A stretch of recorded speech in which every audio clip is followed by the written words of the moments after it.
Hold on.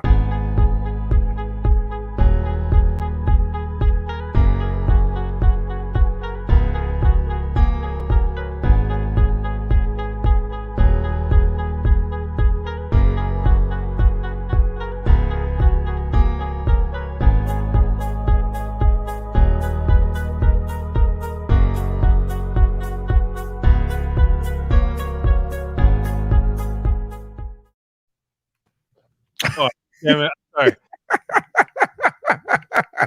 You were so into it, man. You were so into it. You're like, this music is the shit, man.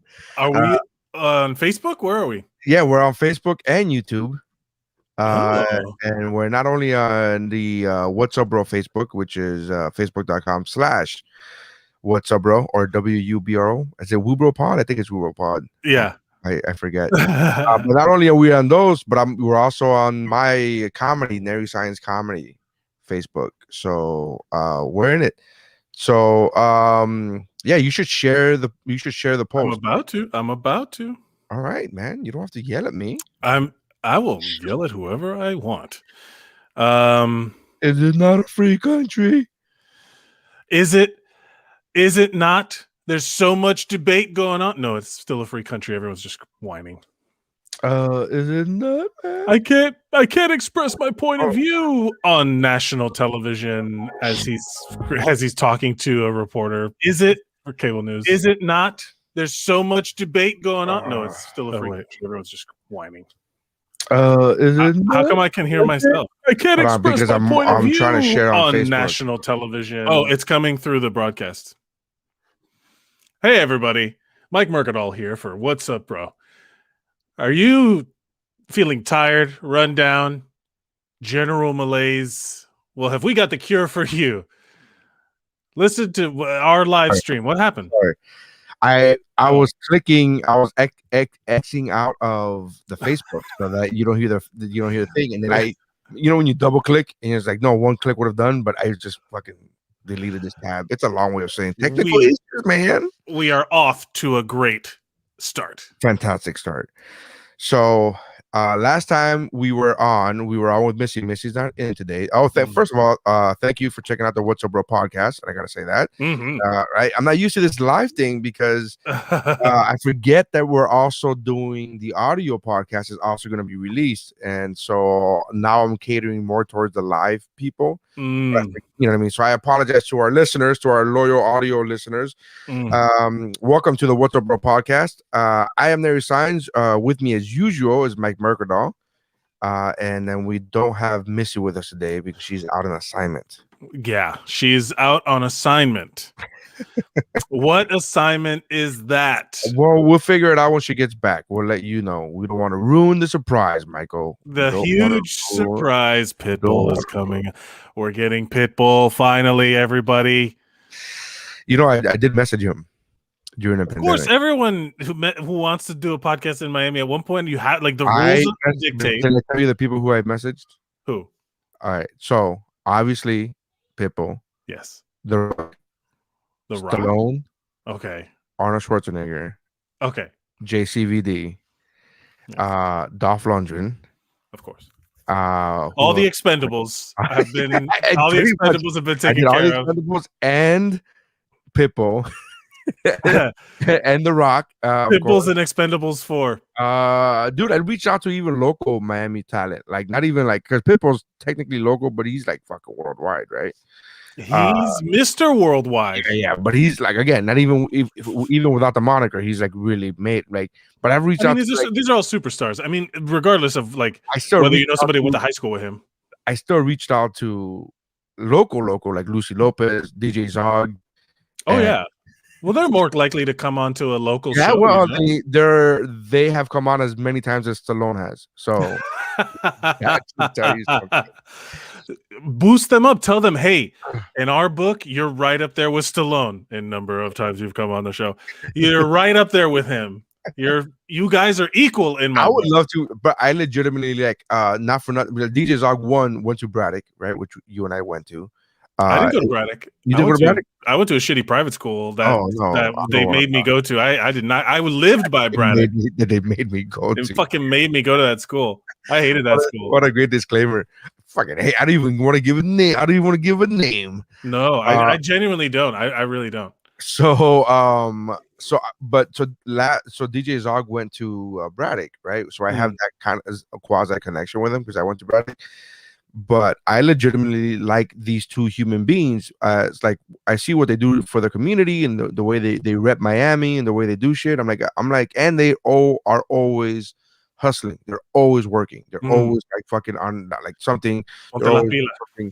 Yeah, man, and I fucking love that. I love that. Like that lady you had on the Cubanity, my new show. Your new show, your new podcast, Oh the Cubanity. That lady that you had. I love the way what made me click onto that episode was the latest episode.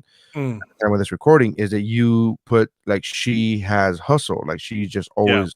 And I'm like, I love people that do that.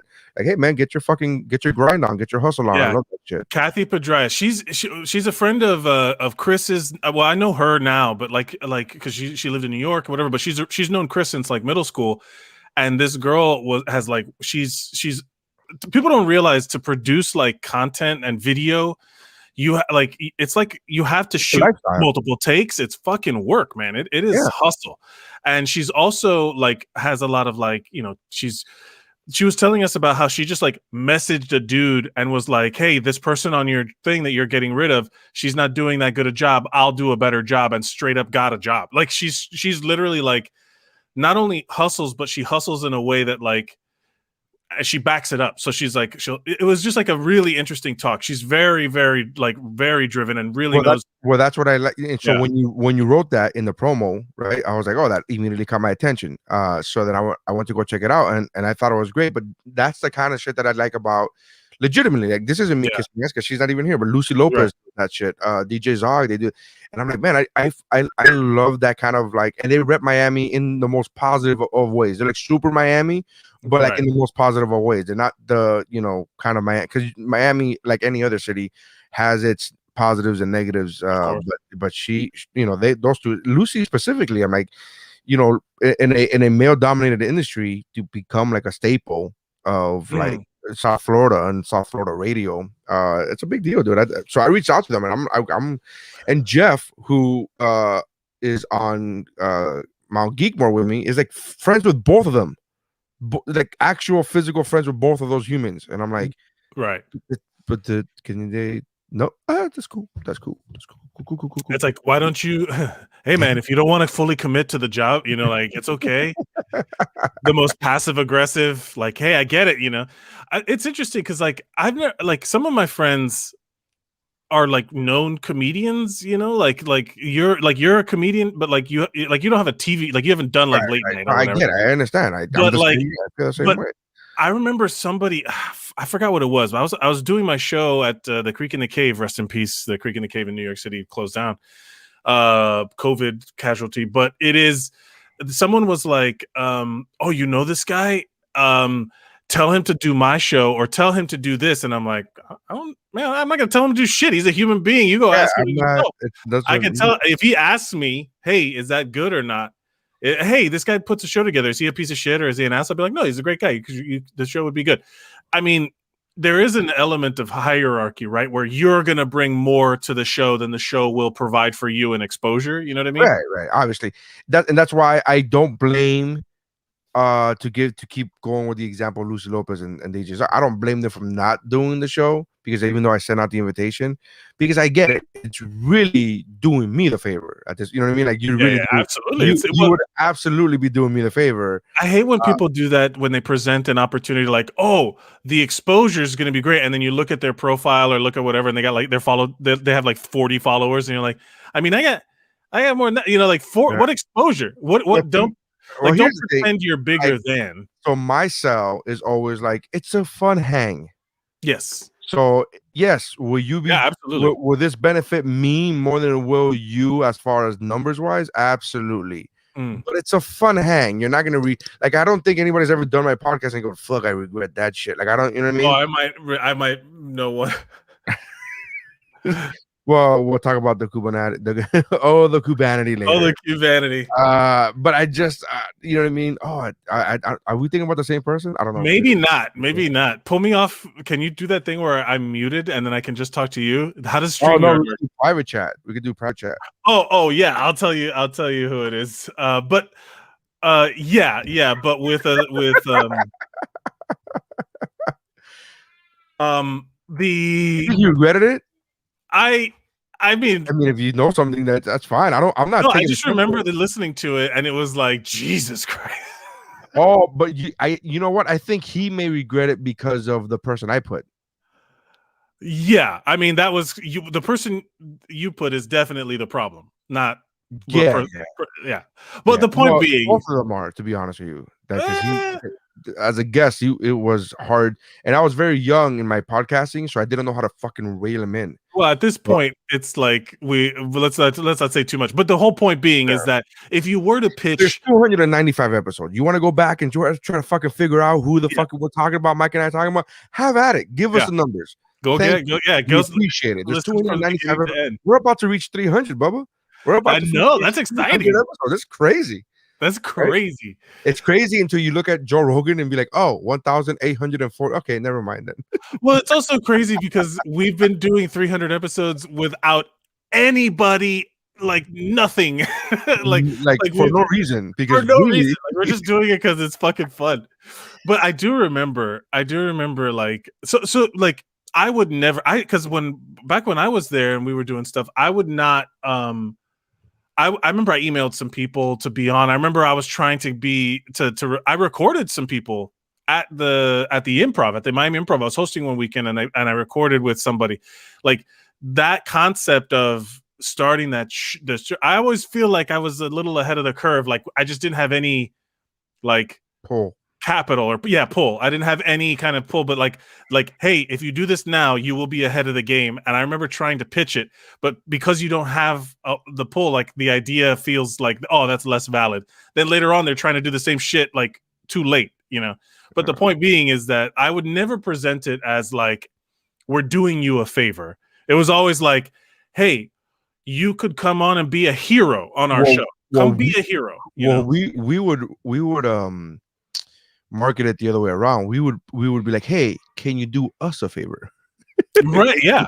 Like we were open about it. Like, can you do us a favor? Yeah, and like literally, like we'll jerk you off, and we'll make you feel good about how awesome you are, and and we and justifiably, like, hey, if a big name came through the Miami Improv on the weekend, and we could get them on our show, why? Like, absolutely, wouldn't that be that's way more beneficial to us than to them? And then also it helps to build, the only thing it really does is that if we build up a local following based on the big name comics that come through the Miami Improv, and we market it under that name, whatever. The whole point being that whatever. I'm still mad that it would have worked. It's so funny. I'm still mad that it would have worked, and it was. I was like Dave Chappelle and please believe me. I was believe in me. Please believe me. So I was gonna tell you.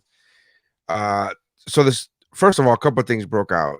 Did you see the trailer for the Black Widow? No, Godzilla versus. I really don't have any interest in fucking Black Widow. I didn't, but now I do because I'm curious because of how problematic all of this COVID scheduling has become. I'm much more interested now because it's gonna be like late. I feel like the heat has just come off because of the COVID thing. I feel like for me, this is the way it was for me. After Avengers Endgame, I'm like, give me all the Marvel, give me all the superhero, everything. I want everything superheroes. Give it all to me. And then the COVID fucking stopped the production of everything and delayed everything and blah blah. Yeah. And even with Wonder Woman, which I was super duper excited to watch, by the time I did come out, I was like, okay, I guess I'll watch. Yeah. That's the whole thing about consistency of media. That's the whole reason I love the weekly releases of TV shows more than the binge watch drop. Because as the time is going. So yeah, there was this huge gap. COVID, there was nothing coming out. It was all of this bad nothing was coming out. There's this lull, there's this quiet. And then the next thing, I mean, Mulan came out, and then they were trying to do this thing of like, that was like this big tentpole movie. And since then, like Tenet came out. Like, who gives a fuck about, like, who gives a shit about Tenet? Like, nobody. But the idea of I want to watch it, but I don't want to pay that. Like, I'm not gonna. Yeah. I'm okay with, like, here's the thing. There's certain movies that come out and like, and this is a bad example because it's a family example, but it's Croods 2.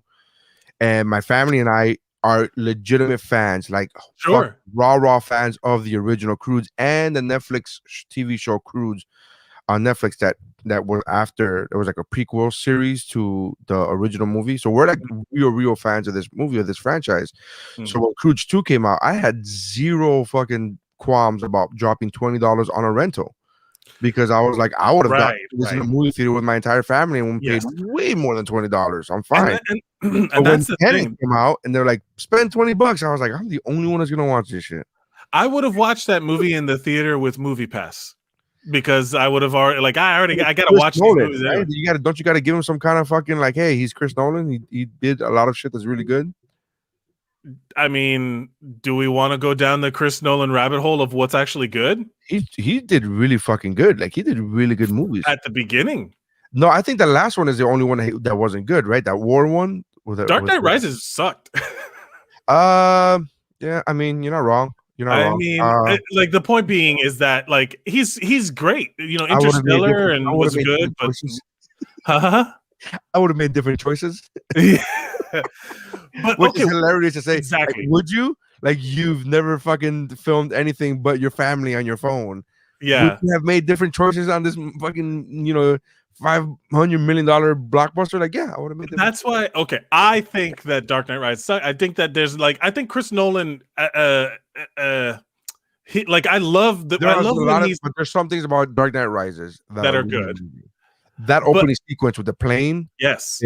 I'm not saying it's a bad. That might be one of the best opening sequences to a fucking film ever. It's like James Bond good. Remember, like, James Bond was always known for having these gigantic opening sequences, and then it goes, boom, you know, that whole thing. Yeah. It reminded me of that times 10. Like, it was bonkers good, and then it just kind of like. That's another when they push back Bond. Yeah. Again. Well, the point being is that, so there's this gap. Everybody's just watching how bad everything's going. The stuff that's coming out is like the stuff that was already made, and then people don't really care because it's like showing people hugging and stuff, and it's like, fuck you, we can't hug. You know, like. Oh, this is a good question. This is a good question, Yolanda. Yolanda, my stepmom, I love you. Yolanda put WTF is WandaVision about?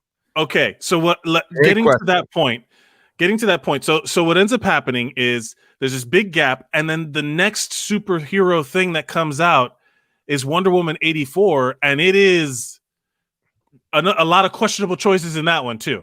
But it like completely like had this in the zeitgeist of people, like on social media and everybody, is that it's trash. They're like, oh my god, but like bad in a way that you have to see it. It still made a bunch of money and a bunch of people watched it, and like, you know, like it's still a lot of eyeballs, right? But because of the system that's in place is different than it was pre-COVID, they don't know how to measure it all, blah, blah, blah, blah, blah. So they're all still trying to figure out how to make their money back now that the theater distribution system is over. For now, it's done. There's no movie theaters in the United States except for places that are like not being safe. There's no other way to say it. They're just like, don't give a fuck. Florida. Yeah. So like Florida. Yeah, they just don't give a fuck about safety, you know. So like they're putting, but they're still I don't know that's necessarily true either, you know, because if they have the plastic divide, can we talk about how dumb we all feel about not investing in fucking plastic? We should have invested in plastic 2 years ago, like plastic dividers. Oh, yeah. Fuck. Plexiglass. We would have. Oh man, I wish I would have started a plexiglass company 2 years ago. I been fucking in the movie. I mean, you're not wrong, but also I'm not trying to like capitalize on a pandemic, but also those guys are balling. You're literally the only one not trying to do that because everybody's. It was shocking with whiplash speed how quickly there were ads for masks yeah. and for fucking Hey, man, the face shields. You could buy a Wubro mask on TeePublic. You go to TeePublic and you search Wubro, and you will find not only look. I have a notebook here for that's a Geekmore notebook. Yeah. And I have t-shirts and sweaters and pillows. I have pillows on my couch that have a Wubro logo, and they have fucking masks. Right. Like, one of the things they have is like masks. And not only that, how fast were the commercials in these unprecedented times? Such and such and such. Like, so what do you quickly. watch that still has commercials? What the fuck are you like? You watch actual TV, like actual TV? Like Hulu has ads, YouTube has ads. Oh, I don't watch any. Like, I try to skip them, but they still see. That's why the only thing I know about the commercial, I don't give a fuck. I don't know what they are. I just know that they all started for a while. Every commercial on Hulu and whatever was all about. To be that guy, but I have the premium Hulu. Huh? I have the premium Hulu, which no ads. I don't have ads. Well, congratulations on your big motherfucking bucks, then. Actually, technically, so a friend of mine has it, but because I have Amazon Prime, we do the old switcheroo, man. We do the sharing is caring, bro. Look, I'm all for socialism, so I get the redistribution of streaming you're passwords. Part of the family share. Fine by me. All the fucking movies that I buy, you could watch all 1,500 movies. Yeah. It's hard for me to know. I'm not going to go through the entire library, but I'll think of a movie that I want to watch, and then I'll be like, let me see if it's in the family share, and then sometimes it's not. Sometimes it's not. Like, I had to look. If it's not, if I don't have it and David doesn't have it, chances are, is it really a good movie? Like, what are we talking about? What are we asking for? I mean, I don't proclaim to be like the cream of the crop movie watcher. I've watched. That's why you have David. Biodome like 100 times. That's why you have David. Oh, going back to Yolanda's question. Okay. Yes, Yolanda. For those of you who did, yeah. for those of you who are watching, which is basically Yolanda at this point. Yes. Is WTF is WandaVision about? Right. So, okay. After all of the Marvel stuff, there was supposed to be Black Widow was supposed to come out and be this kind of bridge into whatever is happening in the MCU, as like the after dinner, aperitif or whatever, the digestif, the to cleanse the palate. And then WandaVision was supposed to be this weird jump off to all of the like what they're calling experimental stuff on Disney Plus, where they can tell longer form serialized, like little mini series stories, as opposed to putting a bunch of money into making a big movie. They're still putting a bunch of money into this shit. This is clearly where Kevin Feige wanted to go, because Kevin Feige is like, hey, streaming is the next thing. The theaters are struggling. Like, there will always be, once we open up theaters again. Have been struggling for a long time. Let's be fucking real. Theaters have been on a decline for a long time, easily 5 to 10 years, and they've then been on a decline. And 10 years, 11 years is how long Marvel has been out, and Marvel could take a lot of credit for single-handedly. I don't want to say single-handedly, but fucking hugely, keeping that fucking, like, plugging that leaky boat. Yeah. Like, hey, they've been keeping theaters alive. But they've been keeping theaters alive for a long time, man. That's why it's always funny to me when like Martin Scorsese and like other like auteurs or whatever are like shitting on these comic book movies because they devalue them as some sort of thing. But if they would have made if Marvel was Greek mythology stories, they would all be like these classic these. But these are like a lot of these are like taken from Greek myth. A lot of these are taken. These are all mythology. Right. Anyways, I hate that conversation. And to be honest with you, like it hurt when like Scorsese said it, because one thing is when you see like a Joe Blow director or whatever, but when you hear Scorsese and you go, and then you hear Steven Spielberg say that movies that come out on Netflix shouldn't be eligible for Academy Awards, you go, this is like the biggest old man get off my lawn. Yes, absolutely. Like old man yelling at clouds type of shit. I'm like, oh, fuck off, dude. And here's the thing, that was I don't want to say that's when I learned, but that's when I was able to put into practice the compartmentalizing of my heroes. I'm like, I love the product that you make, and I love the films that you have made. And for the most part, those two guys specifically had made up my childhood, right? up until now, up until this, like everything that I've ever watched, like there's a huge significance, and like I watch Goodfellas on a fucking yearly basis, multiple times a year. And I was able to compartmentalize and be like, oh man, you guys are my cinematic heroes. Also, you guys are fucking stupid. Right. Like with the same hand, like you guys are ridiculous. Like this, like fucking get up. And it's so funny because like 3 months after Spielberg said that, like you know, Netflix movie shouldn't be applicable for Academy Awards. Fucking Scorsese drops The Irishman. And he got on Netflix. On Netflix, and he got nominated for like 1 billion fucking Oscars. And I'm like, that movie, I didn't watch it. I could not watch it because of like this is. I saw this thing about visual effects people on YouTube redoing the. Yolanda, we're gonna get to your question. I swear to God.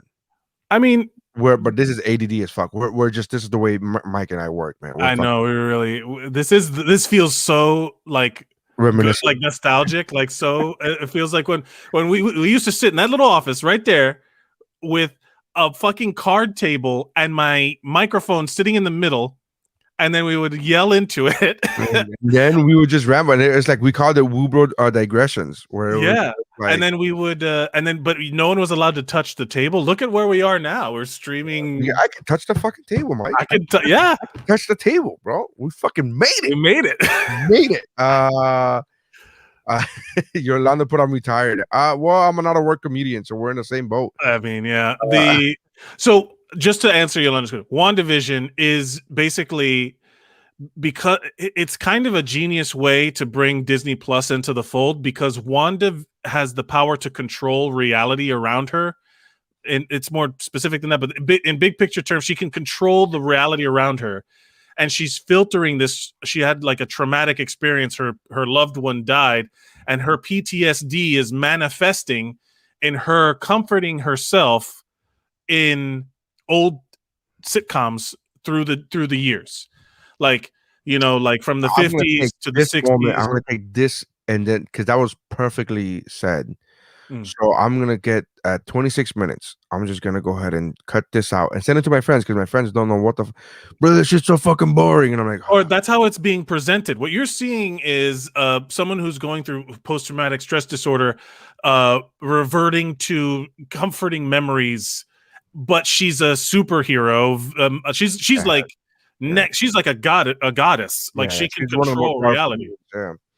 So I thought that this was, when I first saw it, right, I didn't think about any of that, the PTSD and all that makes perfect sense, but I didn't think of any of that. I thought, oh, this is their way of making the House of M storyline, right? So if you're into the comic books, if you read the House of M, it's my favorite Marvel story arc. It's one of those things where it crosses not just one book, but it's like multiple, like follow what's gonna happen next on X-Men 754 and shit like that. And but the House of M, it's like overarching all of the comic, all of Marvel.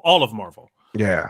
The military, Yolanda's asking about the military element. The military element is from Sword, and you even see the logo on the little helicopter on episode 2, the little logo in the front, the color helicopter is Sword, which was in the comic books, it's what precedes Shield. Remember the Agents of Shield? Yeah. Shield went down, so they started up Sword, right? Sword and Shield, you get it, right?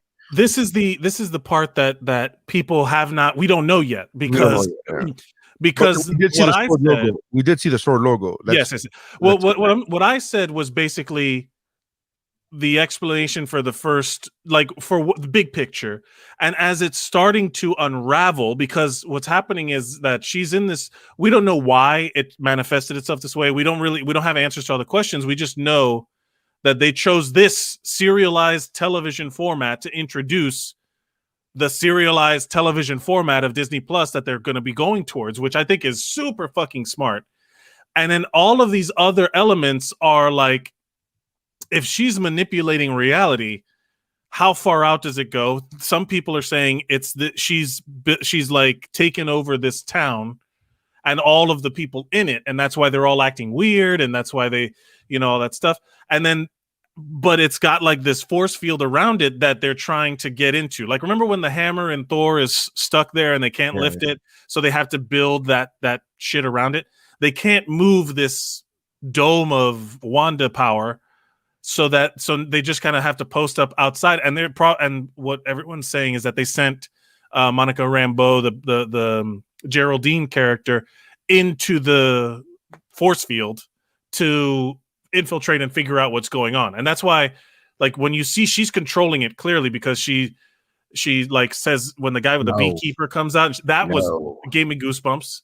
And then that quick flicker, so the rewinding of the tape was the old version. Then all of a sudden there's like a quick cut, and then we're back to Vision saying something again once Vision starts trying to figure it out. So it's like it's done. It's eventually we're going to get answers, but for right now it's built on this mystery idea of her controlling this part of the world, and then it being out, like the people outside of it trying to be like, we gotta, she could destroy everything. Who knows? So Jamia put it's the House of M bootleg version, which I may agree with. I hope they do the House of M, but I think shout out to Daniel DeBona of the Mount Geekmore podcast, who suggested yesterday, and I'm sure, I don't know if this has been suggested in the internet, in the webs, but he said, wouldn't it be cool? And he didn't know himself. He goes, I don't know if this has been suggested or talked about yet.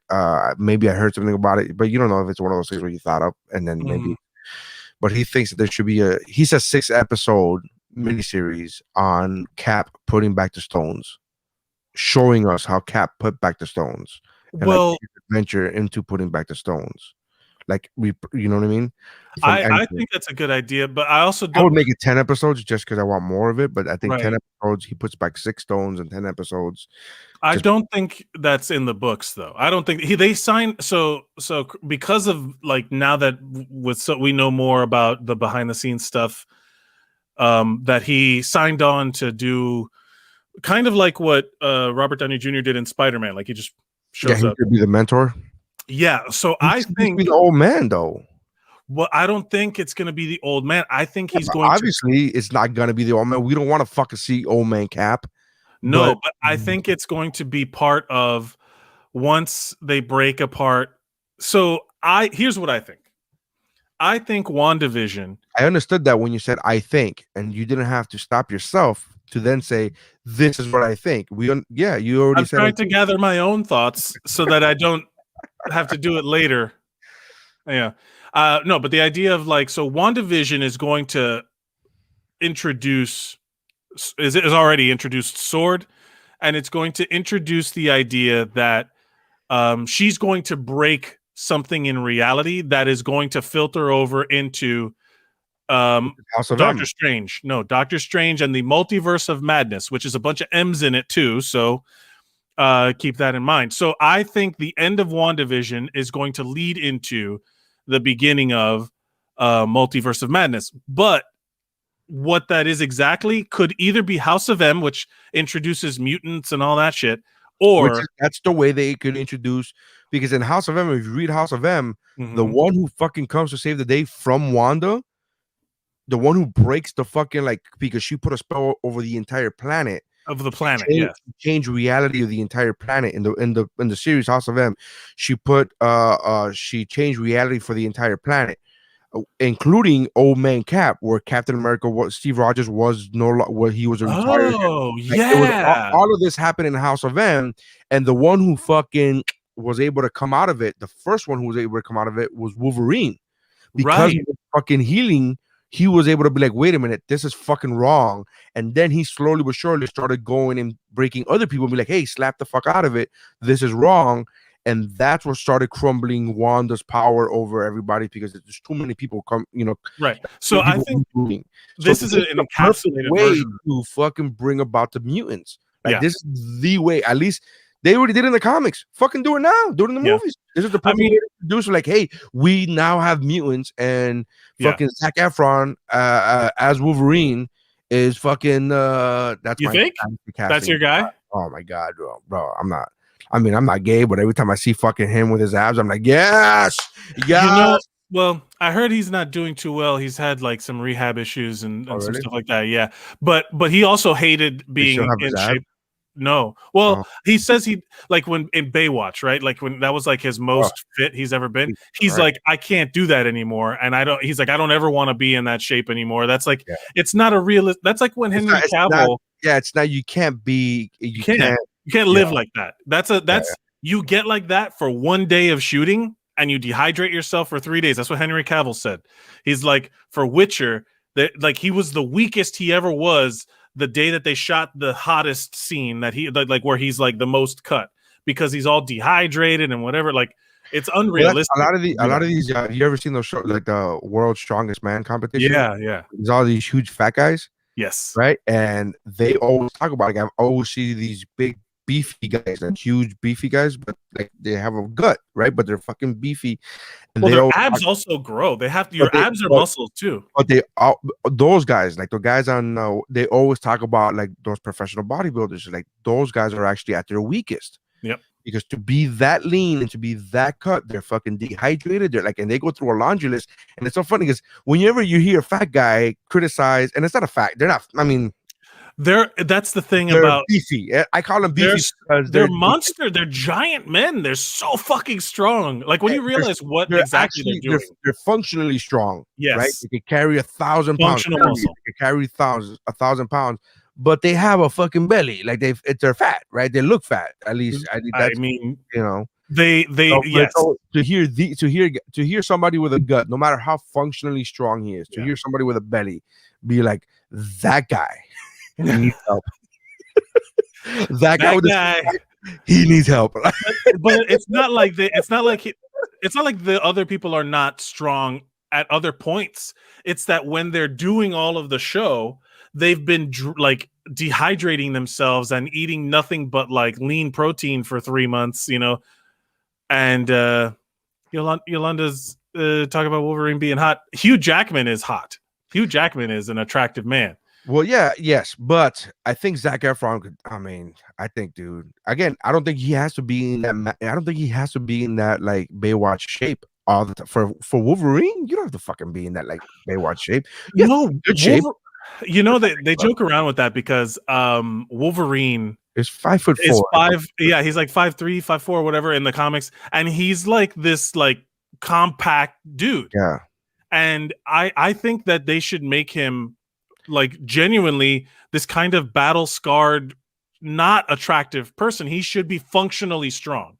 He should look like a Wolverine, like little and fucking vicious. And that way, Zac Efron's small, so that's why I went with Zac Efron. Maybe, but he's definitely not the beefy guy.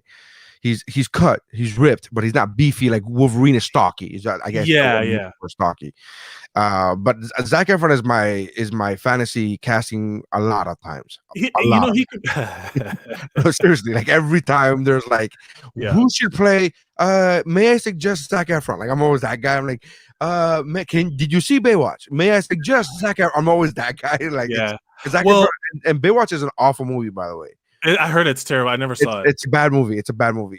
But it's still worth the watch. I'm a huge fan of The Rock, so I'm whatever. But I'm just gonna check it out. You know, I'm not. It's fucking Baywatch. I'm not expecting Casablanca. It's fucking Baywatch. Let me go watch it. I mean, I've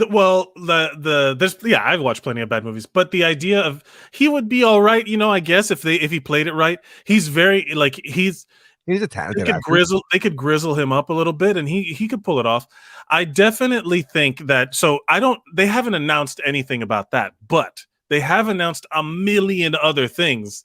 So I'm super curious as to how it's going to fit in. And of course, now Black Widow is out of place. It should have come out before all of this, and then it would have been there's like stuff in Black Widow that should have already been known to us when WandaVision came out. So I think once we see Black Widow, we'll get a better idea. Zac Efron with a right? He's grizzled. I get it. He's handsome. Nery, he's grizzled. He's a good-looking man. I'm giving you the beard grizzled look, like he's grizzled. No, yeah, he could totally pull it off. I mean, more in terms of like character, physicality. Like he would have to be almost like. Look, and this one he looks like Wolverine already got to him. What the fuck is that? What the fuck is that, Zach? Oh my god!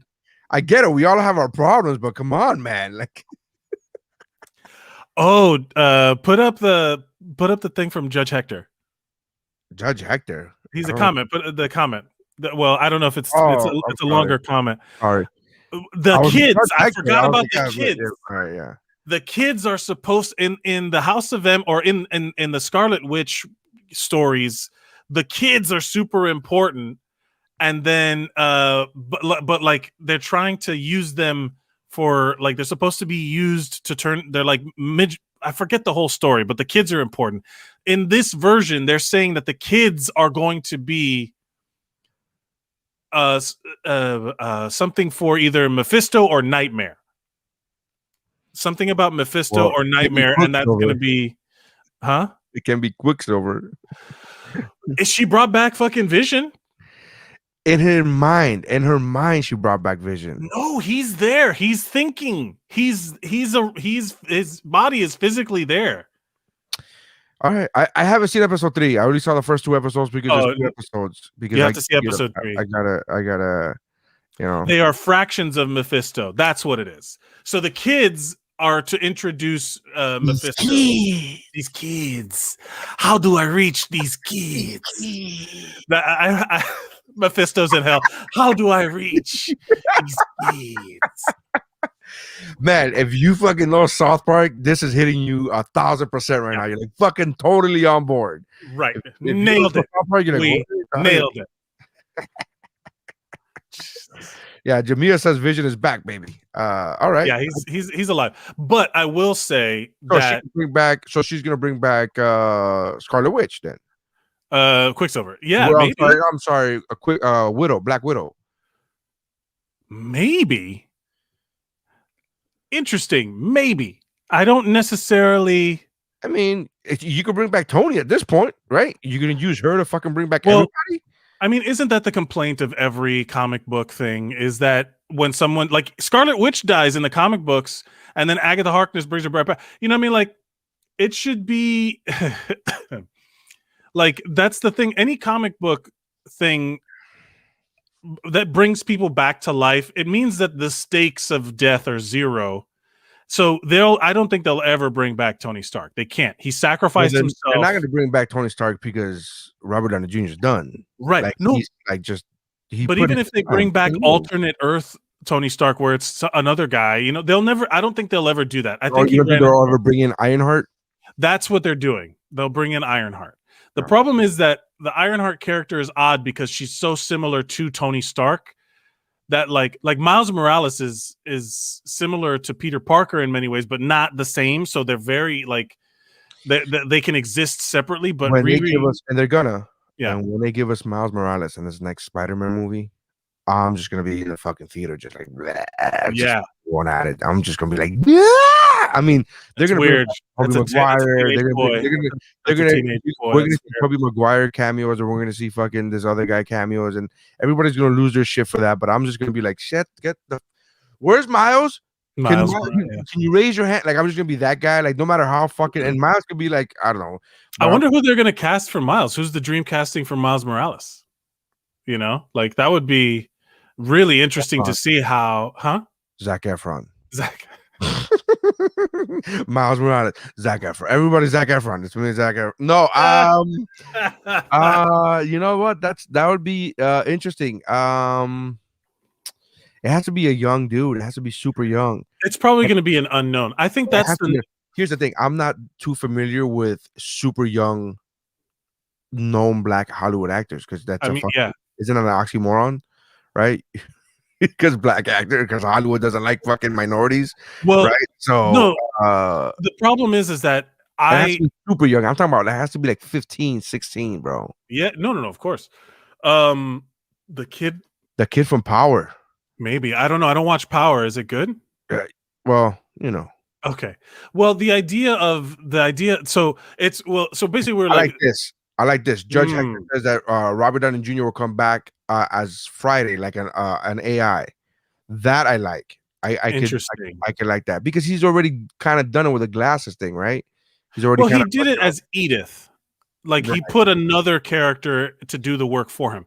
Even I don't think the hero. Yeah, it's so fucking good. I don't like the idea of him having put his brain into some computer, because that kind of goes against what Tony Stark kind of did from beginning to end. His brain was who he, like, all he was, and he was using that to create other things, not.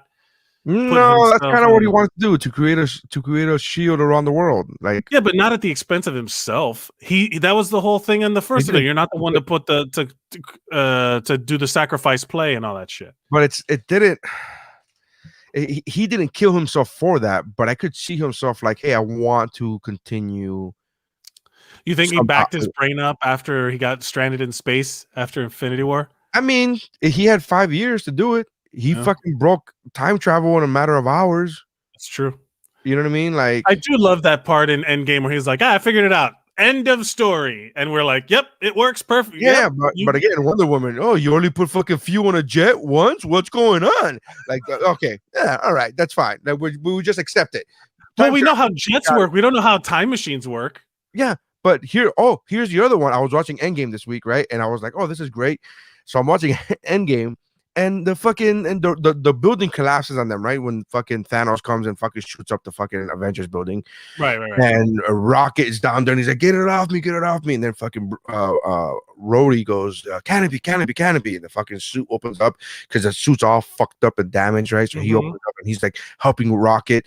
And they're about to die. The Hulk is down there, but he only has one arm. The fucking building's collapsing. The water's flooding. It's like, oh shit. And then we see Ant-Man. And Ant-Man's like, hold on, guys, I'm coming. And like, bloop. And he goes into the fucking water, right? And then they cut to the three main guys fighting Thanos, right? Then the fucking wormholes open up, right? So this is we're good 5-10 minutes, right? The wormholes are open up. So they're just crying, the two, fully erect. This is happening, right? Whatever. And then fucking Ant-Man comes up and opens his hand, and then Hulk comes out of his hand, of Giant Man's hand. Hulk comes out, and Rocket's attached to fucking War Machine, and War Machine has a fucking brand new suit, spanking new, bro, totally different, fucking geeked out, right? And I'm watching it, and this is literally what I thought. I go, oh, that's I hadn't noticed that before. I've seen the movie like 8 times, and I'm like, oh shit, that's a fucking dope suit. And then I was like, where the fuck did he get that suit? Never did I hear Mike fucking go, hey, where did he get that suit? I didn't fucking see it. Well, enough time had passed that they were pulling themselves out of the rubble that he could have done like a Jeep, because they've established that the suits come to you. No. Tony's suit goes to him. Tony's suit also grows from his skin. Right, he has nanobites. And he has the nanobites. And he does that. Rhodey's doesn't do that. No, but that doesn't mean that he doesn't have a GPS on it. And he fucking opened up. So I love the fact I got a GPS on my watch. I'm sure there's one in his fucking suit. All I'm saying is this: I didn't care. I saw that suit and I thought that's a fucking cool suit. Again, I've seen the movie 8 times prior to this. Never saw the suit. Now that I saw it, my initial reaction was, "That's a dope suit. That's cool," because now I'm noticing little things that I hadn't noticed before. But I immediately came to realize, wait a minute, how come I never heard my friends Mike and Jeff, who fucking nitpick the fuck out of certain movies, not nitpick this? And I think it's amazing to me how it doesn't track. And I think it's fandom. I think it's like, because if this was a DC movie, you would have been like, where the fuck did he come up with that suit, bro? No, because if you're listening to my other show, Mike Contextualizes the Universe, where we're going through the MCU, we do talk about how there are flaws in this shit. Like, we're not making like when we talk about Ant-Man, all the physics of Ant-Man are just way the fuck off. Yeah, like I mean, it's a satellite drop. Wherever it is, whatever the explanation is, like we've seen. We don't need the explanation, right? We don't need it. For certain things, there's a frame of reference that we don't care, Mike. That's a bottom line. I'm with you. I saw this new suit and thought this is a great suit. Fucking rock on, man. This is gonna be amazing. Let's go. Let's get this going. Let's go. I never stopped to fucking like analyze and overanalyze and nitpick and be like, well, what amount? And I never stopped to think about it. And there's some people that do that, right, get me wrong. There are some people that do that for every movie, and it's fucking super annoying. No, I don't do that for every movie. I'm not saying you. I said some people. No, I'm agreeing with you. And then there are some people who only do that for movies that are produced by a certain studio, whether it be Marvel or DC. So there are certain DC fanboys, and I use the phrase fanboys in a very negative way, because even though I'm a fan, I don't like the phrase fanboy. To me means I'm picking one over the other, and I'm not going to treat them both equally. And I don't like when people do that. I didn't like it when they did it with Guardians of the Galaxy. We talked about this last episode when they were like, "Oh, bro, fucking the Walkman still has batteries after 20 years. Where the fucking right?" Like that stuff is dumb. Again, all of this shit is dumb. Oh, they only got fucking fuel for the fucking plane. Come on, dude. Well, no, Wonder Woman 84 is Wonder Woman 84 is full of bonkers choices, though. I think too many to like where you're just like, wait a minute, hold on a second. This is what I think happens. I think is the moment you start not liking something, not you in general, I'm talking about people in general. The moment someone starts not liking something, then they're like, oh, now it's okay for me to just tear shit apart. It's hard not to do that. In their mind. Yeah. I think that just happens. And I'm just like, I just treat it like, just go. I'm one of those dudes where if I'm going to be over analytical, I'm going to be over analytical across the board. Right. And if I'm going to be forgiving, I'm going to be forgiving across the board, no matter who the fucking studio is, no matter who the fucking, you know what I mean? I try. So my angle is I try to be as, I'm telling you, I don't think you realize how important the day that we went to go watch Fantastic Four, or the Fanforstic, or whatever how they spell it. I've never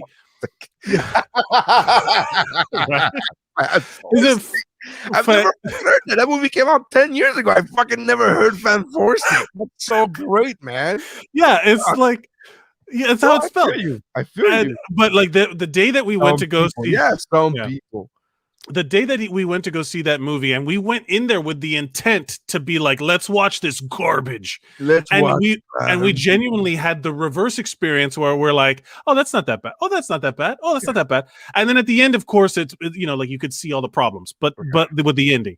But the whole time we were like none of this is like as bad as this is garbage. This isn't the hot train wreck that we thought it was going to be. Yeah, it wasn't like terrible. Like it didn't deserve all the hate that it got.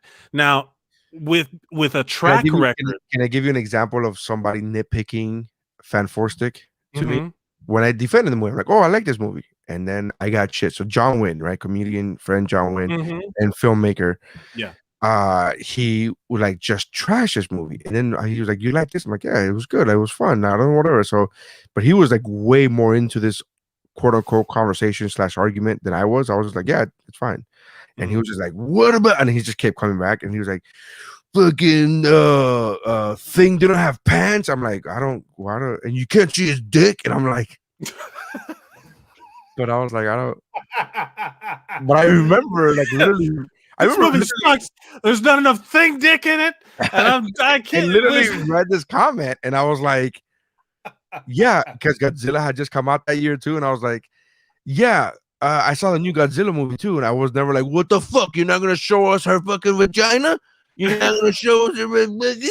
I was like, it's a monster. I'm like, like literally, Thing is made of. He's a monster made of rocks. His dick is visible. It's just made of rocks. You can't see it. What if he doesn't have a dick? What if he's a grower, not a shower? Don't judge. So I remember like that's one of those nitpicky things that I was like, what? Why is this even why does this come up in somebody's mind? And I think my personal opinion is one of those, I don't like this movie, so I'm gonna fucking tear it apart piece by piece, and every little thing is gonna bother me. Where another movie that may have similar or even more glaring, because I like that film, I'm not gonna take my time to sit there and break it apart. And I'm just like, okay. I just you accused me the other day of like, you seem to be more, these DC movies, you're more apologetic to these DC movies, and I'm like, I'm really not. There's just Marvel. I mean, I think you are. Movies don't get publicly, but again, stuff like that, people don't, you know what I mean? Like because they like the movie in general, the overall movie in general, so they don't But when I think you have a bias. I think you do have a bias towards the DC movies, but I think it comes not because of the movies, but because of the characters. I just said Dark Knight Rises sucked. I mean, I was with you. That's a DC movie, so I don't. No, I'm not saying a bias prevents you from criticizing these movies. I'm just saying that these are your favorite characters. Like, you love these characters, so you want them to be good, regardless of how, like, the track record of DC movies and and I'm not going to say specifically the individual reception that you have or I have or whatever.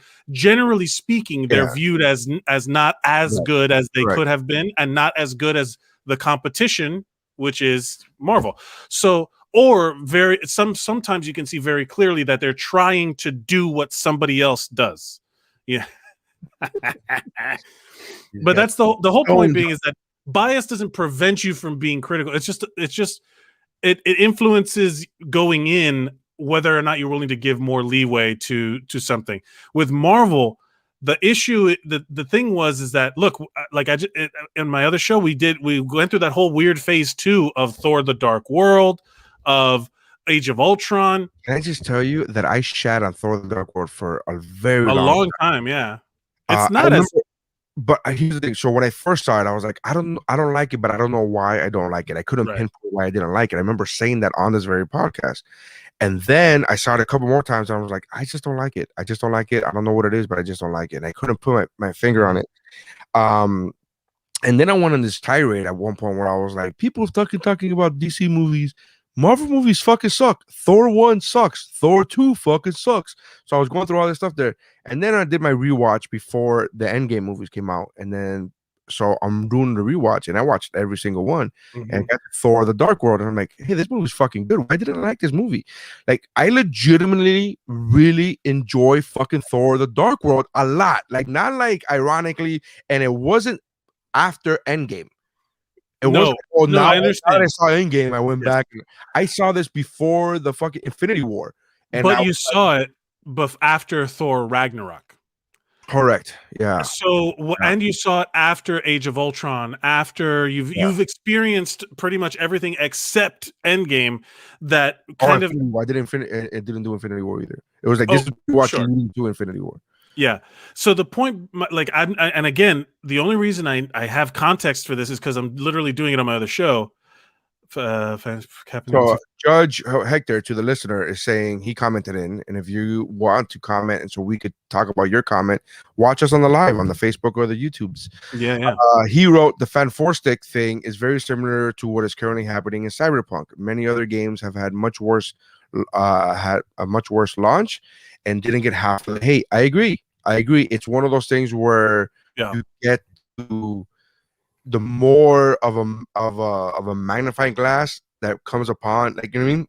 So the bigger you are, the dog pile that happens afterwards. Like, the expectations were so high, so if it's got problem, look, and from what has had 1,010 problems every fucking game, and I still love those games. They've had a lot of fucking glitches every fucking version of those games. People got to stop pre-ordering games, genuinely. Like, the reason why these games get rushed is because they put pre-order and they dump a bunch of money into it. But that's a whole other conversation. My point being about this the criticism stuff is, like, now that WandaVision is out and it's slightly different than what people were expecting, a lot of people are shitting on it too. Like, they can't get into it, it's too slow, It's like, I had to tell my friend, like, my friends he's like, so I'm the Marvel guy, comic book guy. They go, hey, so what's going on here? What's going on there? Right. And I had a friend of mine tell me, he was like, dude, what the fuck am I watching? I'm watching I Love Lucy. What the hell? I love Lucy, but I don't want to fucking watch this with. So I had to tell him, I go, look, it's very weird, and then I had to put it in sports terms because he's a very big sports guy. I'm like, trust the process. Trust the process. Just trust the process, man. You gotta stick with it, bear with it. I promise you, it's gonna fucking bloom. And when it does, you're gonna go, "Oh fuck, all right, I get it now." But you gotta fucking hang in there, bro. It's a lot. It's a slow burn. It's a slow burn, but you gotta, But I remember when I said trust the process, he immediately was like, "Oh, okay, I got it." All right. Well, a tough time. The free agents are fucking not doing well. You gotta do everything. It's like that guy. It's a matter of, like, this is also the first thing we're getting post COVID or in the middle of COVID. We're still in the middle. Bringing that up like it's a big thing. I don't think that's a big thing, to be honest. I absolutely think it's a big thing because we haven't had any other big releases Yeah, the slow burn is into an actual burn in episode 2 is actually fully. Yeah, That's why they released the don't first ruin 2. it, Judge. Yeah, they released the first 2 together so you could watch the first 2 because those are these genuinely the slowest ones. But my point being is that it makes a big deal because we didn't get Black Widow and we were supposed to, and then the world shut down from literally every other public thing you could go to, movie theaters, all that stuff. What does that have to do with the fucking with what does that have to do with WandaVision? People are more paying. I think people are paying a lot more attention to this sort of thing because it's not. We don't have the other big screens. But we've had other big shows and big movies come out on Netflix. We've had other shit come out. Like, it's not like we haven't watched any TV. And I think it's naive to not take COVID into account of how much people are like, dude. I'm fucked up from COVID. Like, I don't think COVID has anything to do with people's perception of WandaVision, of whether or not they like it or not. I don't think absolutely disagree. The fact that's because you're. I'll tell you this. That's because you're in Florida, and Florida has been the fucking Wild West with no rules. Other places that have genuinely closed and shut down, there is nothing. Like, Miami is a fucking train wreck of a place right now. Here's the thing. Mike, I'm sorry. I'm not. First of all, you don't have to apologize for making fun of Florida. What are you fucking sitting? I'm making fun of Miami too. Miami has been Florida as fuck this whole time. But here's the thing, dude. As much as Miami has been Florida or whatever, I still haven't been fucking Miami or Florida. I don't go out to bars and restaurants. I fucking order from Postmates and whatever the fuck. I understand. And from Uber Eats. So I haven't been that guy. So if you're talking about, I'm not talking about you. I'm talking about generally speaking. What I'm talking about is specifically like WandaVision didn't affect me. COVID didn't affect me watching WandaVision in a different way. In fact, I thought the same thing. I thought, this is weird. I don't get what's happening for the first episode. I'm like, I don't get what's happening. Oh yeah. And even when you described it, the way you described it, I'm like, fuck, that's way better than what I got. I thought this is gonna be House of M, but let's just see how it's gonna get there. Like, that's what I was hoping. It's deeper. But I always told what I told my friend, even from the moment episode 1 dropped, like, trust the process. This is Marvel. This is a Marvel property. I trust. They really haven't fucked me over, except a couple of times with here and there. But for the most part, let's trust the process. That's what I've been saying. So I don't think COVID had anything to do with that. I don't think COVID had anything to do not with for you, but it had. I think for me, it has, and for for a lot of people that are genuinely taking this, like where there is really. Look, I understand that you're staying home, but the world around you has not. I don't want to make generalizations because I know for a fact, like, my mom was still going to work, like shit like that, like where like the world did not shut down in Miami. So as much as you're seeing it on the news, that's like that doesn't. I don't think it hits home. My world shut down. I know you especially. Imagine if you were on a ship right now watching WandaVision. It would be an entirely different thing. That's what I mean about COVID. That's what I mean. I wish I could be on a ship watching WandaVision because it would mean me getting money. You're getting money, right? Me getting paid. That all subconsciously. Yes. Multiverse of madness. But do you want to read the Am I the Asshole, or are we skipping that for this time? No, it's an hour. We're at an hour. Let's read That's it for Marvel Talk. Tune in next week for Marvel Chat with Nery and Mike. Well, I'm going to do a podcast where I talk about my friend's podcast talking about the MCU. So I'll listen to every episode of Mike Contextualizes the Universe, and then I will do a podcast where Nery contextualizes Mike's contextualizes the universe. So, like, that's what I'm gonna fucking do. I've had that thought for a long time. I've had that thought for many episodes. I literally years ago thought about doing a podcast where I but just talk about other famous comedians' podcasts and be like, Bill Burr talked about this week. Let me give my thoughts and give like you know what I mean, and just be like that, and basically like filtering in all of these famous comedians views. Just so you can tag them on Twitter. Yeah, this week you tag them and be like, listen to me talk about what Bill Burr talked about this week and what Joe Rogan brought up the fact that the election may be rigged. Listen to my thoughts and just like whatever the fuck, you know what I mean? Because you know when you listen to a podcast, you start talking back to the radio. Like that's how that's how I got the idea where I was like, oh, that's an interesting point, Bill. Here's my 2 cents on that. You know what I would do? I would just like literally play the whole podcast and then at the end just me going, I agree. And then that's it. That's all. No, that doesn't sound right to me. Yeah. I don't, you know what? I'm kind of in between. Tune in next week to see if I land on a pro or con. Contextualization. Yeah. All right. So let's get to our weekly asshole. Every week or every episode we talk about, I don't want to say a week because sometimes we miss a week. Yeah. But every episode we talk about, we pull up the Reddit thread, Am I the Asshole? And we kind of pull some stories and we say, okay, these are the ones that we've seen this week. So we eventually I'm gonna have a theme song where I was gonna be like, Am I the Asshole? Yeah.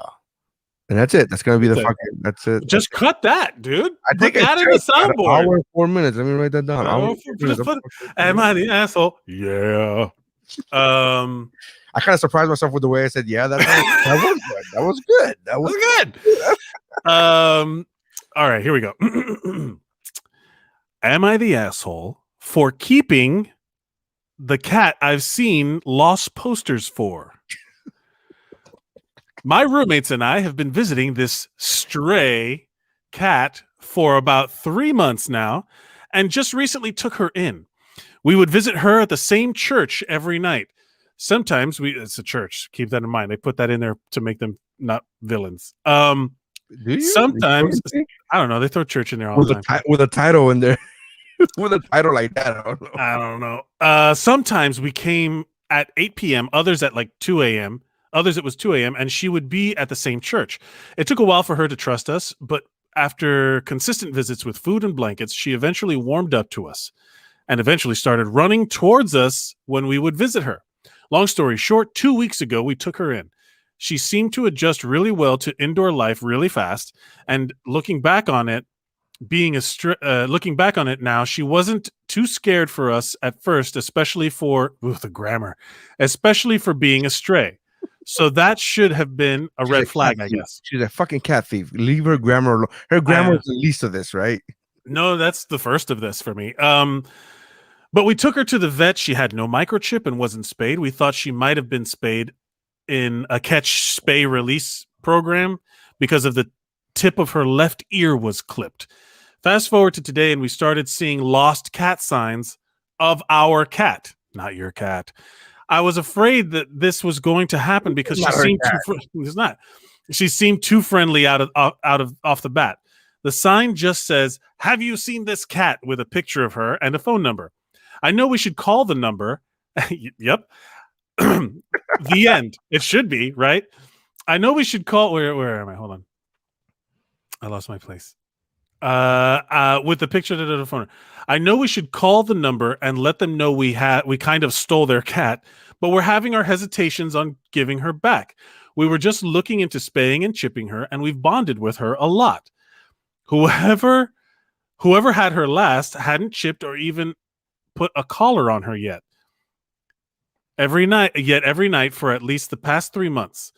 What the fuck? Hold on a second. Whoever had her last hadn't chipped or even put a collar on her, yet let her loose enough that she would be at the same place every night for at least the past 3 months. Look, that's a cat poster. Yeah. Look, that's right there. Then they also didn't start putting up signs until about a whole week of her missing / kidnapping. Of her being missing / kidnapped.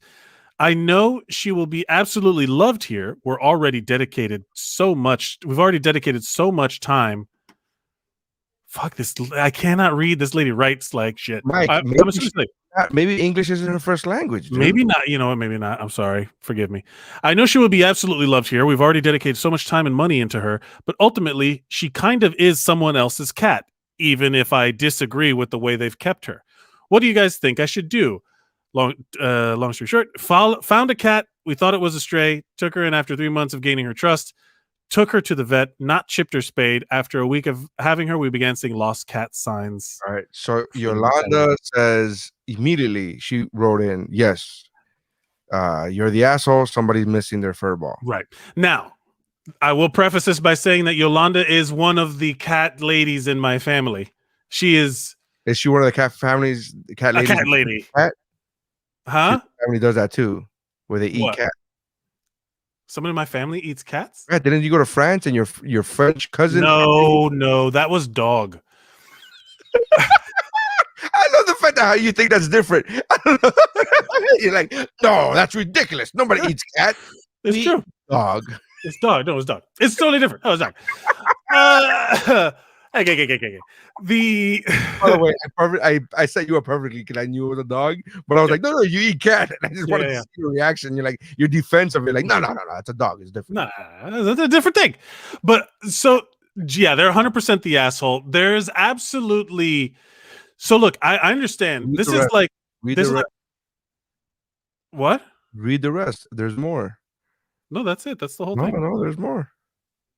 Where?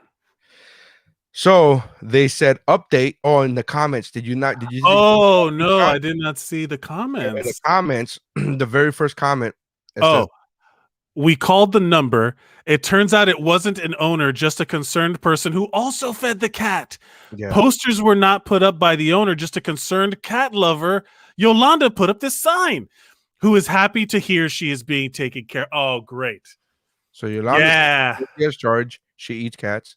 She eats cats. And then Yolanda also got mad at Mike. She said, you ate dog? All in caps. Yep, look, she's very, that is true. Caps. She just all capped you right there, bro. She yells. She's yelling. No, I did. Yeah. Tenacity. That was part of this like dinner thing that we had with a family member. And he's like this renowned chef. And he's Chinese. And my cousin's wife is Chinese and German.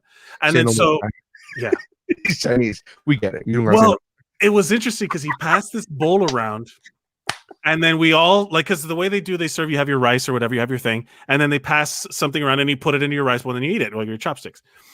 And so he passed this bowl around and we're like, oh, and so he'd been bringing us shit all night, man. It was one of the best meals of my life. Like, I've never eaten this good in my life. And he brings this bowl around.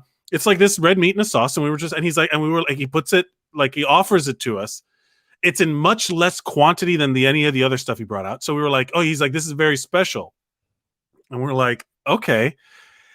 And then, so like my uncle's there, my mom, my brother, everybody's there eating and whatever. And then, so we all take a little bit and we eat it. It's fine. It was good. It was like, it was in a good sauce. It was like, we were trying to figure out, we're like, is this beef? And then he goes, no, and he has an accent, he's Chinese. He had an accent. He's like, no, it's duck. And we're like, duck?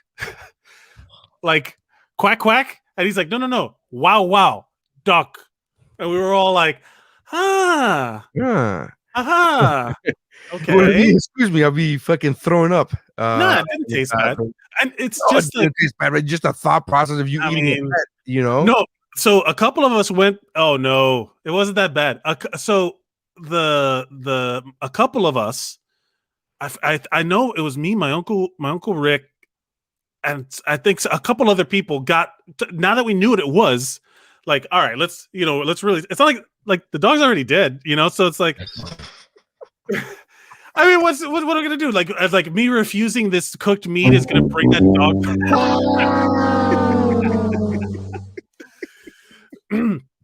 and we tried it. Yeah. Or no, was it not? No. No. The and yeah, it wasn't bad, but it wasn't like, it's not like I would choose it over anything. Like, I'd be like, hey, we got a nice juicy porterhouse steak and some dog. And I'd be like, ooh, dog. Like, Fido, gonna have the 12-ounce Fido. Appreciate you. What do you have? I'm not embarrassed by this, by the way. Oh, I see. As you shouldn't be. You were set up, really, to be honest with you. Like, it's not like you went to a restaurant and go, hey, if I went to China, how they see. I just killed a dog with my car. Can you do me a favor? Can you cook this shit up for me? Like, it's not like that shit. You know what I mean? You didn't fucking go out there. I I will say this, that like if I went to, I'm not ashamed of it. If I went to like China, and you know how they have those street markets where they have like scorpions and bugs and stuff like that.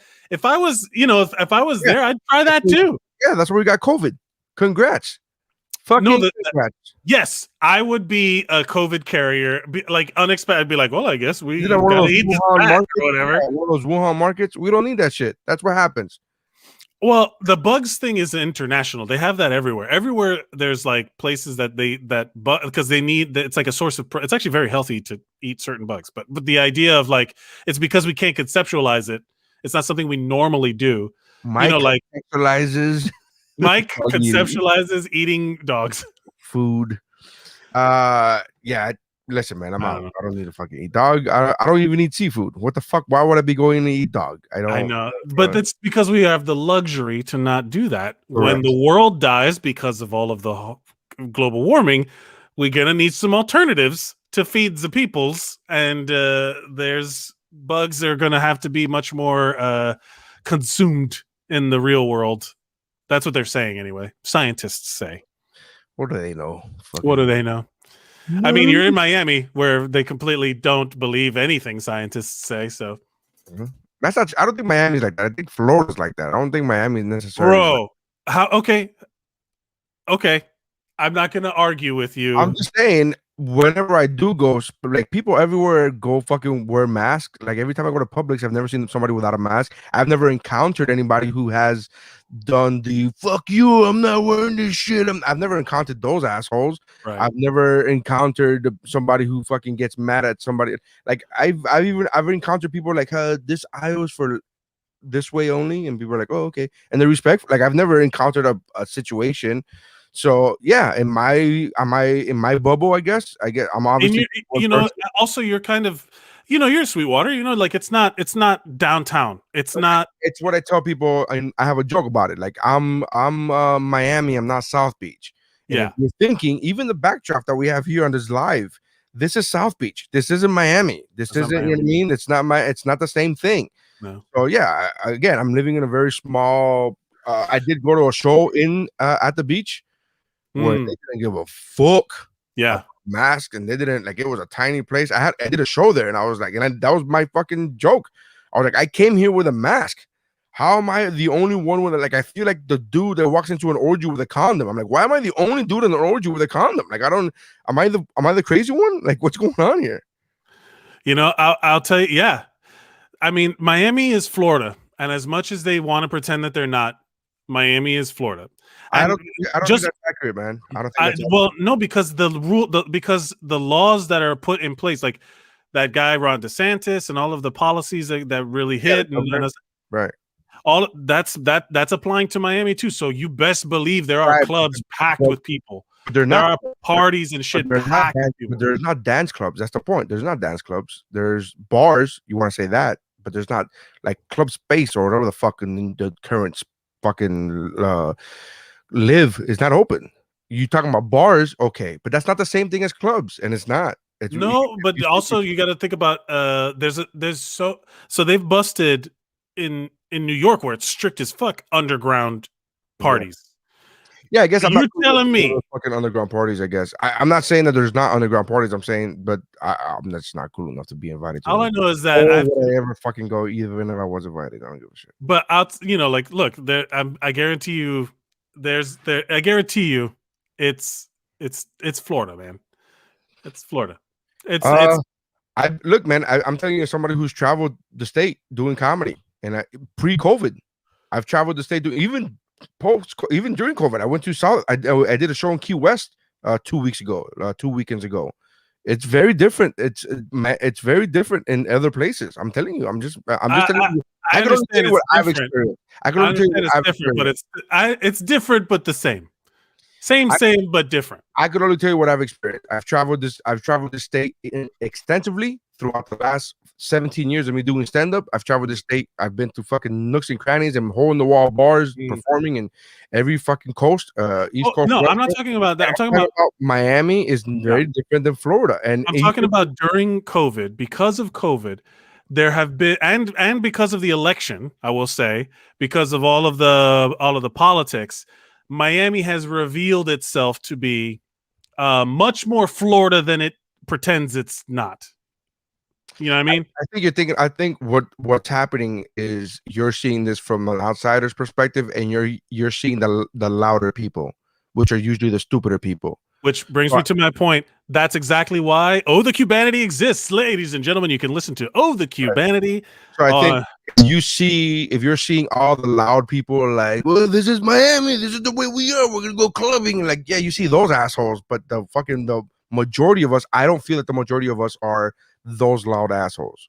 I just think in the sense of COVID, from the outside, that's all that matters, though. When media don't even show you that, bro. That's what media only fucking show. No, I mean, also listen, we gotta wrap it up, bro. We gotta wrap it up. I know. We gotta wrap it up. So, was she the asshole? I miss my friend. I could talk to you for hours. I miss my friend. She did call the fucking poster. Yes, she ended up doing it. So was she the asshole?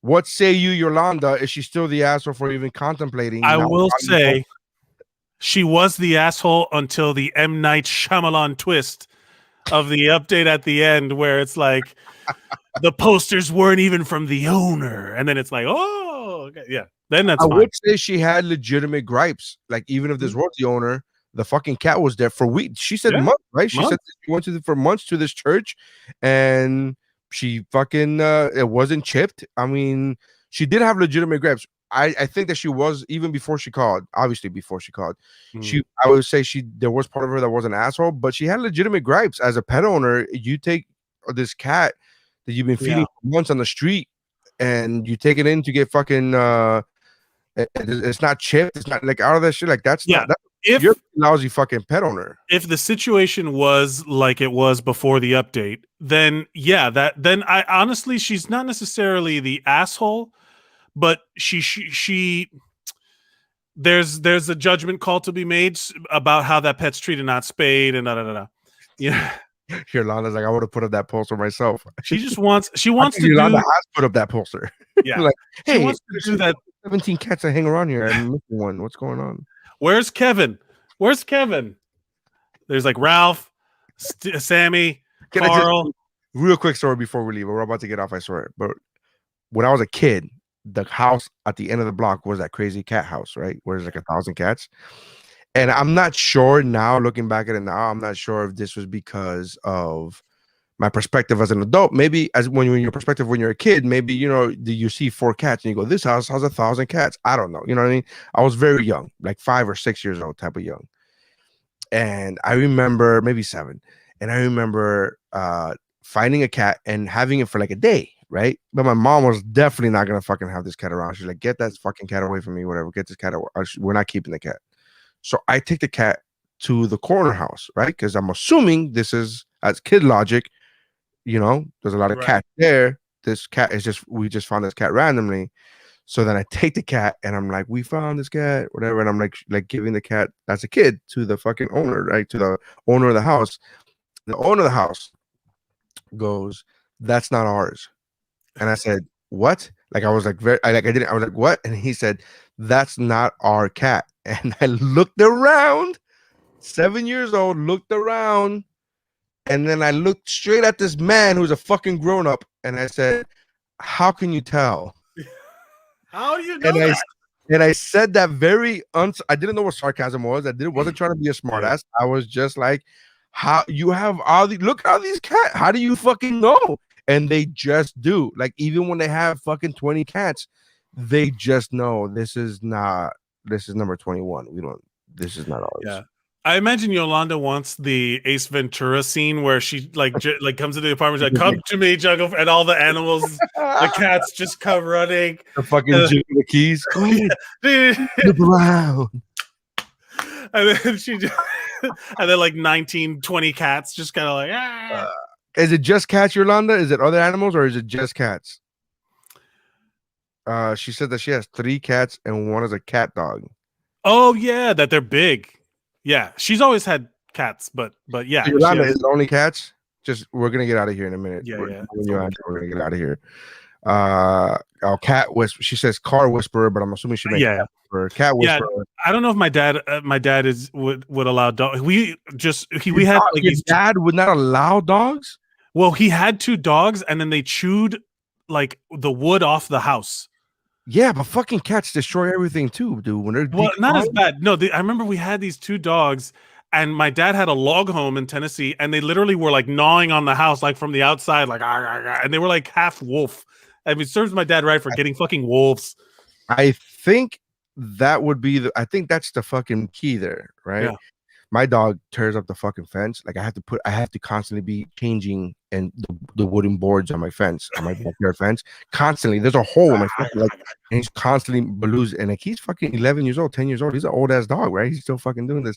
And the other day I told my dad was like, he was like, I made the statement of like my cousin who's a contractor. I told him years ago, hey, put a little bit of concrete on the bottom of the fucking underneath the fence. Yeah. So he doesn't dig the hole and he doesn't, because he breaks the boards to get out. And then my dad's like, and then I told him that my cousin said, nah, don't worry about it. He's not gonna get through these boards. And I was like, look what's happened now. And then my dad goes like, whoa.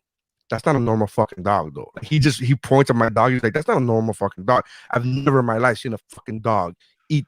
He eats wood, bro. He eats wood. He fucking eats wood. And I'm like, yeah, you're right. Anyway, I know I did.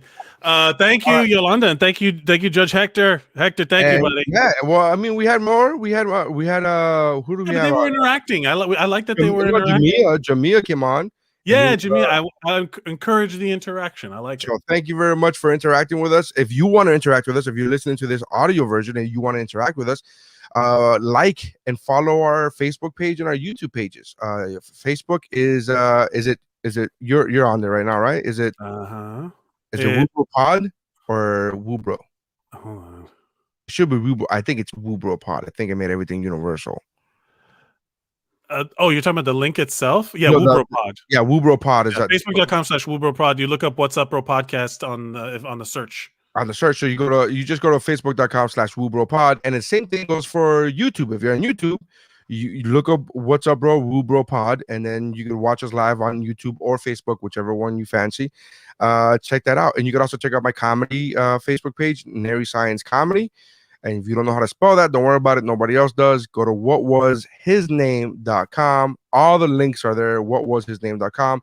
If you follow me on Instagram, all the links are on my Instagram page. I have a link tree the size of my fucking family tree, which is massive. And you could find everything there from my baby registry, because we're having a 3rd child, to fucking podcasting pages, everything, whatever you want to do.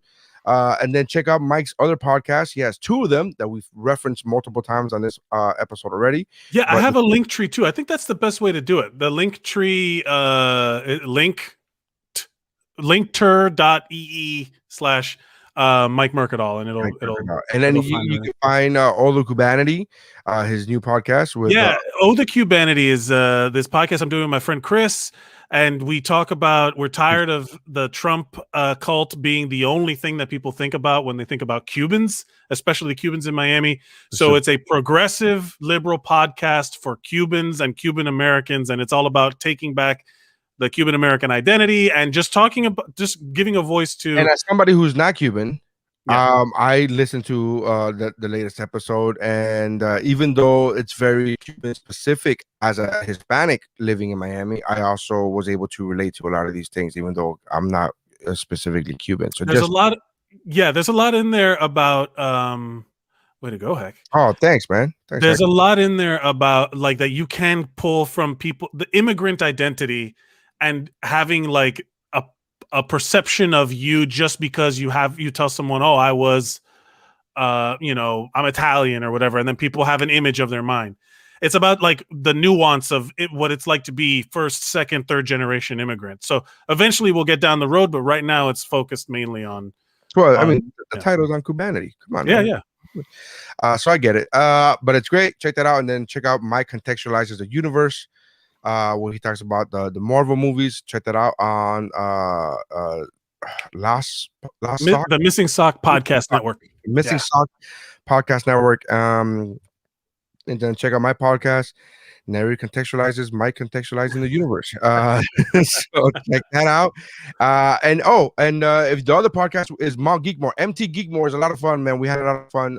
We come up with a top 4 of Mount Rushmore, if you will, of certain pop culture subjects. Every week is a different pop culture subject, so make sure you guys check that out. Everything is available. The Mount Geekmore is available at the Helium Comedy Podcast Network, available at heliumpresents.com. And also, all of these podcasts are available on the Geek Bro Network. So go to geekbro.net, check out the Geek Bro Network. So you find a lot of great podcasts, such as The Better Let Me Tell You, such as the Mount Geekmore podcast, such as Comedy Fitness, and such as Mike Valdez, Childlike at Best with Mike Valdez. I gotta ask The Better Let Me Tell You guys to be on my show. Oh yeah, they're great. I gotta hit the yeah. Vanessa mentioned them. Thank you very much. Thank you to everybody. You guys have been great. God bless you guys. Have a good one. Peace. And that's how winning is done.